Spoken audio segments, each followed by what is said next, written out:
Welcome back to Science Fantastic with Professor Michio Kaku.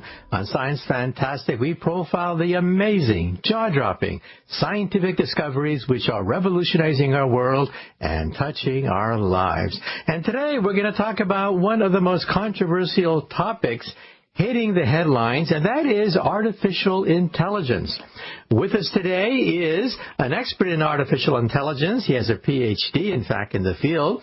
Dr. George Zarkadakis, author of an exciting new book.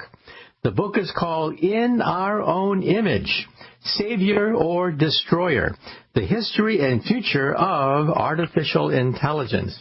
And we should also say once again that he has a PhD in the field of artificial intelligence, and, get this, he was awarded a knighthood by the French government for his international work in science communication. So once again, in this hour, we'll be talking about robots. Are they really a boom for humanity, or are they really going to be the destroyer of humanity? And at what point will machines become conscious? But in this hour, we're going to focus on one of the hottest topics hitting the press, and that is artificial intelligence. We're way beyond the point where we simply have toys that simply move like a human being. No, we're talking about the job market. We're talking about the nature of our society. What happens when robots enter our living room? What about society itself? And we have a debate between two billionaires. We have on one hand Mark Zuckerberg of Facebook, who says that artificial intelligence will give us a bounty of prosperity. New jobs, new industries, new opportunities with artificial intelligence. And then we have another billionaire, Elon Musk, who says, well, not so fast. You see, because one day the robots may turn on us, and that poses an existential threat to humanity itself. In other words, are we creating, in some sense, our evolutionary successors by creating robots? Well, we'll discuss all these things with our special guest, Dr. George Zarkadakis. Well, George, the first question that we always ask our guests is, how did you, as a youth, now as a kid, first get interested in science? What propelled you in that direction? Of course, and thank you very much for inviting me in your show, Professor Kaku. So you see, I was sort of grew up during the Apollo program, space program. So, I was a young kid, completely fascinated with the fact that we could send people on the moon to land and walk around. So I thought that was absolutely amazing. And I believe that was the beginning of my sort of journey into science and indeed engineering. I wanted to become a space engineer initially. I wanted to be the one who would send people up in space and maybe, jump on one of the spaceships myself one day. So that's how my fascination with science began. And what steered you in the direction of mathematics, computer science, and then to get a PhD in artificial intelligence? Oh, absolutely. So I started my studies in the field of control engineering precisely because I was very keen to understand how space flight could be made possible. And I guess one thing led to another. I was introduced into artificial intelligence by several people at my university. It was like in the 80s, and there was a lot of debate around what would be the next step in AI and whether we should build systems based on the human cognition architecture, like how the human brain works, or whether we should build another kind of system. I thought that debate was brilliant, and I was also interested to understand the human mind. So I thought, hey, what a great way to understand the human mind through engineering, and that's artificial intelligence. So that's how I sort of led gradually into AI. I did several projects at university, sort of building my first systems, and then decided to, continue with a PhD. Okay, well, your book, In Our Own Image, differs from other books in artificial intelligence because, first of all, it starts with the history, the ancient history, the history going back all the way to the Greeks, where we have myths, we have mythologies about robots, and perhaps every society has some myth or other of our interactions with things which are mechanical and come to life. For example, Pygmalion, which eventually became the Broadway musical My Fair Lady. is about the whole idea of a statue coming to life. And we have the mythology of Pandora. Pandora, in one version of the myth, was actually a robot created by Vulcan.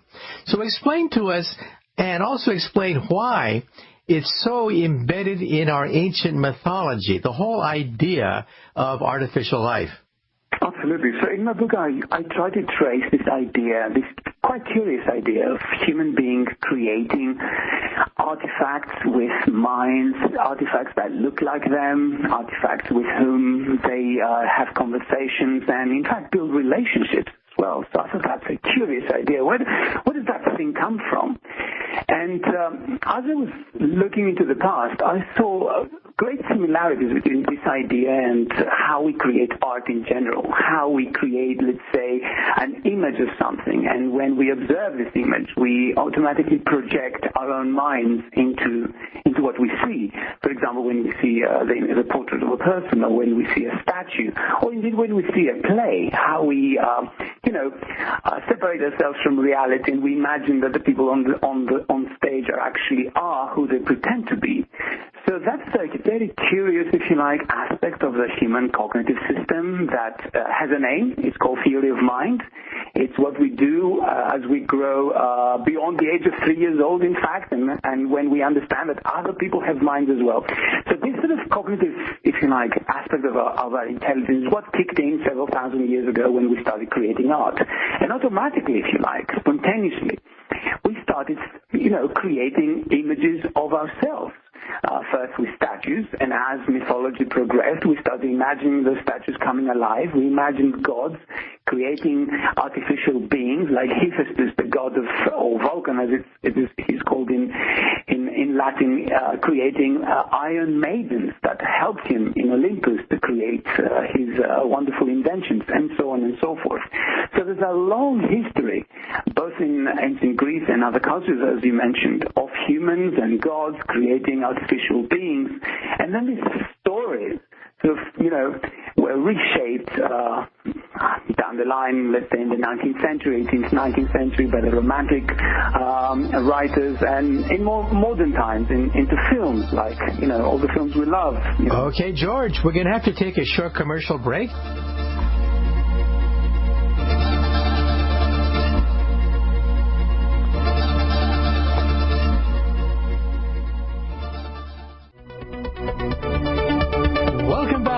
Science Fantastic with Professor Michio Kaku. Today our special guest is Dr. George Zarkadakis, author of a new book about robots. How dangerous are they? Are they going to give us a new wave of prosperity and jobs, or will they spell our doom? Now, George, in your book, you go one step farther than other people who talk about the history of artificial intelligence, where many societies have mythologies about creating a golem or a mechanical Pandora. You say that it is genetically hardwired into our brains, that we are in some sense compelled to do this. So how do you argue the fact that our desire to create artificial life is in some sense genetically hardwired into our brain? So this has to do, I guess, with our evolution. It is very important that we have this cognitive function in order to be able to relate with each other. So all the things that we have with regards to social consciousness, with regards to empathy, with regards to feeling for one another comes from this very fundamental part of a human brain. And indeed, it's this precise sort of faculty, if you like, of the mind that makes us project our own minds into the modern facets of artificial intelligence. Like, for instance, when you speak to a digital assistant, certainly that digital assistant is very well made. You think that there might be a human being behind it. It's that sort of relationship that plays with our brain and with our minds every time we interact with an artificial intelligence system. Okay, let's talk about the movies now, because you have a whole section about the movies. One of the first silent movies ever made was called Metropolis. It is a science fiction movie about creating a woman robot. In fact, a very attractive woman robot that then goes to mislead the masses of workers to create a revolution against the working class. It's an incredible movie, far ahead of its time. So do you think, therefore, that in science fiction and the movies, we basically convey our hopes, dreams, and fears of artificial intelligence? Most certainly, absolutely. I think this movie was also a product of its times, a product of a time in human civilization where there was, in many ways, many similarities than today. People were seeing the mechanization of work in a massive way. Big factories were being built in North America and in Europe. Assembly lines were put in place. Workers would find themselves, being part of a machine system rather than, the previous sort of ways that we had to produce value, which were more humane, if you like, more social. So all this, if you like, dehumanization of human work was quite shocking and led to all kinds of ideas about the future, including what will happen if, humans would be subjects of more powerful robots. So you see, this idea that we are discussing today in the 21st century was an idea very much that was born out of the previous industrial revolution, where the assembly line became the core, the most basic way that we start producing our goods in the Western world. Okay, now you also go to the movie Blade Runner, a classic movie, where there is an ambiguity between who is human and who is not human. And when you leave the movie theater after watching Harrison Ford on the silver screen, you begin to wonder, is Harrison Ford also a robot? So explain to us the ambiguities in the movie Blade Runner. Absolutely. So Blade Runner was based on a short story by the author Philip Dick. And Philip Dick's work is all about this ambiguity. So he imagined a future where we have developed a technology that creates human-like androids of such amazing similarity that we can't tell the difference. And the obvious conclusion from that hypothetical world is, of course, paranoia. So in a world that you are unable to distinguish between who's a human and who's not, the end result is paranoia. And in fact, this paranoia turns back to you as well. For instance, how do you know that you're a human? And that's one aspect of Blade Runner, I think, that's been rarely discussed. Because the Blade Runner himself is not sure at the end if he's one of the androids that he's, hunting down. Okay, now then the question is, well, is this a good thing or a bad thing? If you take a look at The Wizard of Oz, we had the Tin Man. And the Tin Man was benevolent, and all the Tin Man wanted to do was to become human and have a heart. Then we have Data from Star Trek, The Next Generation. Data has superhuman intelligence, but what does he want? He wants to have emotions. He wants to be like a human. So, on the other hand, we have the Terminator, where Arnold Schwarzenegger has no intention of becoming a human. All he sees when he sees a human is a victim. So what are your thoughts now about what happens when computers become much more intelligent and more human-like? So I think those examples that you've just given show the tension, if you like, between two different narratives that we have around AI and around robots. One is a very positive narrative. You mentioned the movies. I can think of AI as well by Spielberg and, the original Pinocchio story as well. The artifact wanted to become human, to become like human. And then you have this very negative, this very dark story where, we create an artifact and this is a hubris. This is something that we should not be doing. We are challenging the gods, if you like, and that turns against us. And you can trace that dark narrative even in Frankenstein, the story of Frankenstein. So we have those two different angles, if you like, by which we're trying to interpret both our emotions and views and also get a glimpse of the future. So I think, if we do away with the narratives and try to be more rational and more clear about what AI will become in the future, then I'm very much of an optimist. I think, I guess I'm an engineer, that's why I'm an optimist, but I think it is up to us to shape AI so that it becomes the good AI rather than the bad AI. So it's how we would design it, how we build it, and how we adopted that are keys to developing the kind of technology that would be beneficial to humankind rather than the opposite. Okay, now let's talk about the reality. We talked about Hollywood, and there's a movie, 2001, which features the robot HAL, which was supposed to be as realistic as you can possibly imagine for the year 2001. The movie came out around 1968, and some people say that Arthur C. Clarke, he was way off. We are far, far from being able to create a robot called HAL that can pilot a spaceship all the way out to Jupiter, that can talk like an ordinary human being and even masquerade as a human being if he felt like. So the question is, how are we today? Our robots, some people say, have the intelligence of a cockroach. So should we be worried about them when robots have the intelligence of a bug?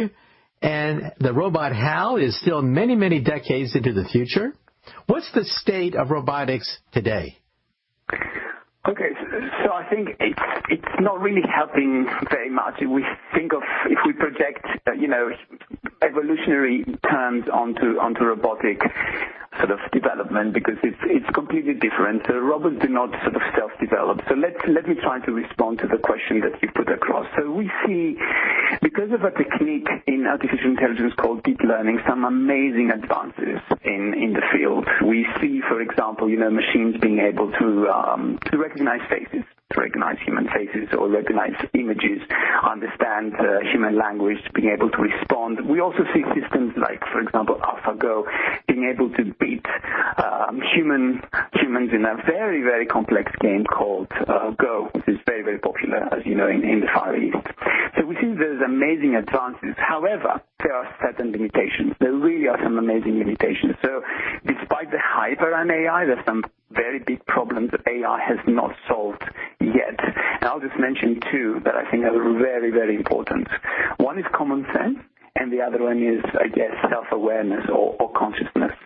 So unless we find a way to solve for those two problems, and there are huge problems, I don't believe that we're even close to having, to worry about whether AI will, turn against us and destroy us.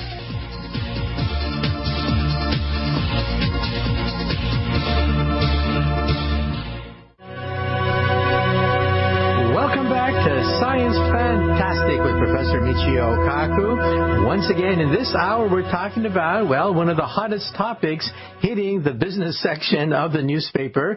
We're talking about robots and jobs, and will one day a robot take your job? Well, George, let's say we take away all the hype, all the Hollywood imagery of Terminator robots, and look at the actual state of the art today.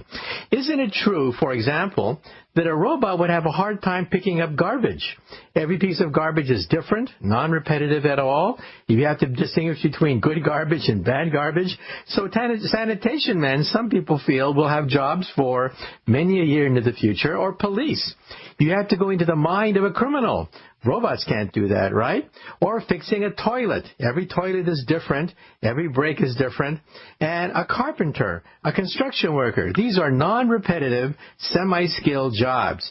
And the question is, are they relatively safe from robots replacing their job anytime soon?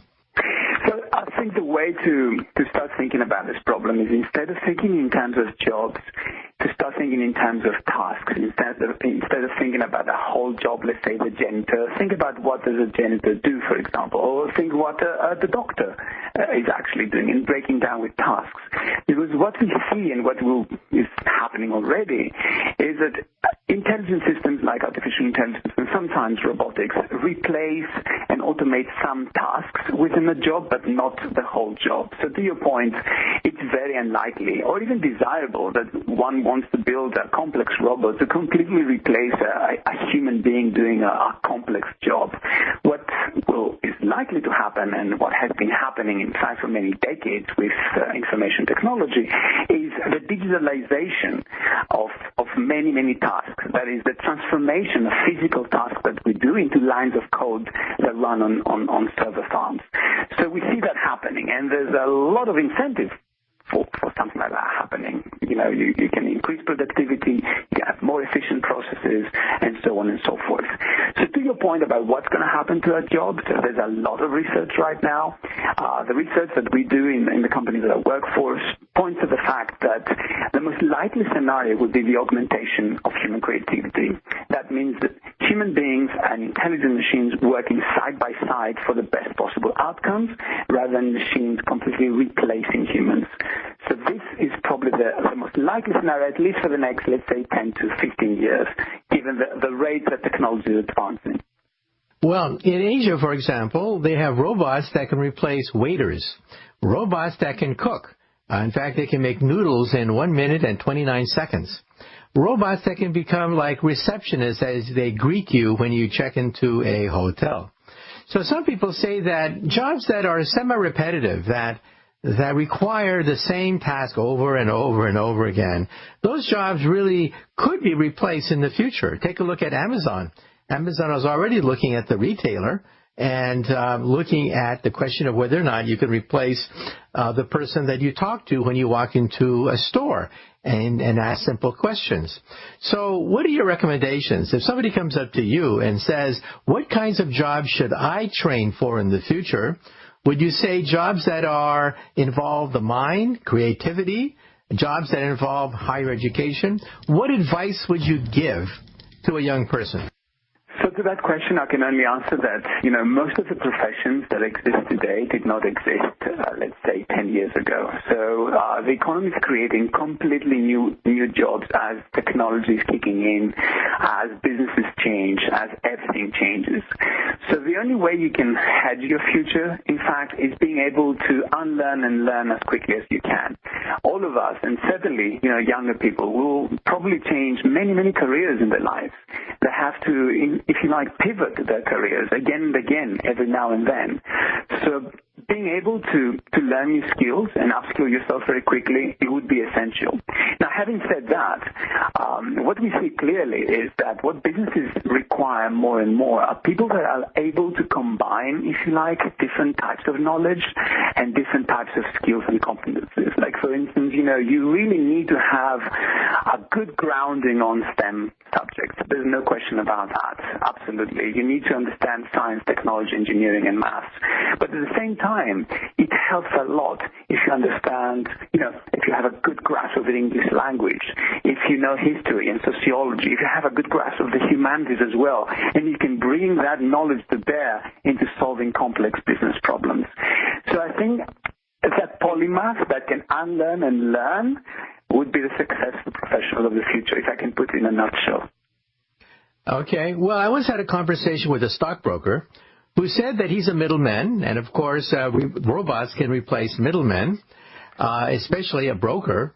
However, even though you can buy stocks on your wristwatch today and don't even need a stockbroker, people come up to him because they want something that robots cannot provide. They want experience, know-how, savvy. They want the gossip. They want the experience of somebody who's been trading stocks for many, many years. They want innovation. They want leadership. And this intellectual skill is very difficult for robots. And he says that's what he sells. He no longer really sells stocks, because you can buy that on your wristwatch. Mm-hmm. You want advice, learned advice. Intellectual capital is what he sells. So what are your thoughts about middlemen who try to no longer sell what they usually sell, like airplane tickets, but instead sell intellectual capital? That is advice, experience, know-how, savvy, the rumors of what's happening on the market, things that robots cannot do at all. What are your thoughts? Absolutely. You're so right. And your friend actually has diagnosed, the future very, very, very well indeed, because that's exactly what's happening. And it's, in my opinion, a good thing. Essentially what those systems do is they take away all those tasks that are, in fact, very low-level tasks. That's why they're being automated. And that's a good thing, because that means that, people of experience can leverage that experience to do more valuable and high-level tasks, like, to your point, advise people about the correct strategy for their investment, sit down with them and understand more about, their appetite for risk, for example, make sure that they are successful in their investments in that particular example. So I think that's where the opportunity really is. AI, artificial intelligence, can be a cognitive multiplier for human creativity and productivity, and that's how businesses are already trying to shape the jobs of the future. That's where they see the opportunity in leveraging technology in order to have better business outcomes. And that's why there will be such a massive impact on work as well. But in my opinion, it will be mostly positive. It's not going to be all positive, definitely not, but it will be mostly positive, and it will require from, I guess, most of us to continuously retrain and reskill in the next few years. Well, let me ask you the key question. Some people say that robots will never approach human intelligence. In fact, there's a physicist, Roger Penrose, a colleague of mine, who says that the brain is quantum mechanical and therefore can never be approximated by transistors and traditional robot digital technology. Then we have other people who've been on the show, Ray Kurzweil, another acquaintance of mine, who says, robots are not only going to surpass us, one day they may even take over.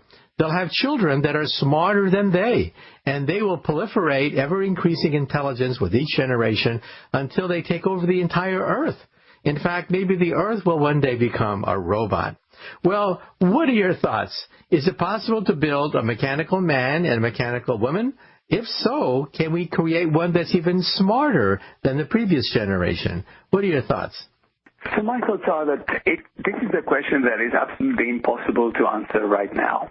And I'm afraid that I have to give you a more nuanced answer than all your previous interviewees. And the reason why I'm giving this answer is because obviously there's a lot of debate around this subject, and should be, and this is a very, important question to ask with all kinds of technology. I mean, think back, of nuclear energy. Here's a technology that can destroy us, of course. And now we have artificial intelligence. Now, the problem with that particular question is that we don't really understand what human intelligence is. I mean, we have some ideas, I guess, from neurobiology, from psychology, but when it comes to engineering, we have no idea whatsoever. And for instance, the MIT is setting up an intelligent quest to understand human intelligence in engineering terms, because this is a huge gap. So when you speak about artificial intelligence, sort of reaching human-level intelligence, I would submit that this sentence in itself does not make sense right now for any engineer. What we have managed to achieve with technology is create systems that can solve for very narrow problems, like what I mentioned before about recognizing faces, maybe understand human language. That kind of problems we can solve. But when you think about, simple tasks that a little baby can do, like a little toddler can do, for instance, understand the world without anyone explaining the world to them, being able to solve problems completely using first principles, then we're talking about a completely different kind of intelligence that we have yet to understand, even if that intelligence is ours. So unless we can unpack human intelligence, unless we can break it down, if ever such thing is possible, then I'm afraid this question will remain unanswered. Okay. Well, let me give you my spin on the whole subject, and then, you can take it anywhere you want. My own personal opinion is that robots today have the intelligence of a cockroach. They can barely navigate in a room. They can't hide, find mates, find food, find shelter. Even a cockroach can do that. You put a robot in the forest, and the robot simply gets lost. However, it's only a matter of time before robots become as smart as a mouse, and then as a rat, smart as a rabbit, cat, dog, and maybe by the end of the century as smart as a monkey. At that point, they could be potentially dangerous, because monkeys do have a well-defined sense of self-awareness. Monkeys have their own agenda. They have their own point of view. They know they're not humans. At that point, I think that when robots have self-awareness, that is, the self-awareness of a monkey, we should put a chip in their brain to shut them off. Because they could have murderous thoughts. They have self-awareness. They could have goals completely different from our goals. They could create their own goals, in fact. And so we should put a fail-safe system in them to shut them off. Now, then the next question is what happens in the next century when robots can remove their own fail-safe system? They can remove all the chips that would shut them off if they have murderous thoughts. What happens then? Well, this is science fiction, of course. At this point, I think we should merge with them. Instead of fighting them, why not merge with them and become superhuman? Why not use all the capabilities of cybernetics and biotechnology to create superhumans? But anyway, that's my thinking. So what are your thoughts? Because you've obviously thought about this. You've seen all the science fiction movies. What are your thoughts? So I think on principle, I don't think that, theoretically speaking, if nature has managed to evolve things called brains that are conscious and intelligent, then I don't see any reason why we could not sort of engineer something like that, something that has a mind and perhaps something that is self-aware. So I don't know how we're going to do it. As I said before, I have no idea, and I don't think anyone does. But let's think of that. I think theoretically it is possible. Now, if that is possible, and we do create such machines, then all the dangers that you've just described, Professor Kaku, are real. There's no question about that. Especially if such a machine has access to computer infrastructure and data and information that no single human or, all of us together could possibly be able to have access and process. So I think that's the tipping point where technology that we create becomes extremely dangerous. And I can think of other technologies as well, like, for instance, genetic engineering.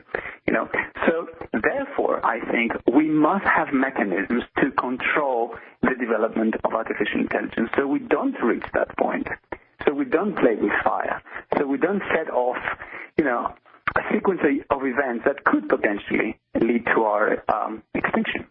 Okay, well, we began the show by pointing out that we had this dichotomy between Zuckerberg and Musk. Robots are dangerous, says Musk, or robots are a helper, says Zuckerberg. My own opinion is it's a matter of time. In the short term, I think Zuckerberg is right. In the long term, let's not be naive, they could become dangerous. Well, unfortunately, we have run out of time. Once again, our special guest was George Zarkadakis. The book is called In Our Own Image. I highly recommend it. So once again, thank you, George, for being on Science Fantastic. Thank you. Thank you very much. Thank you.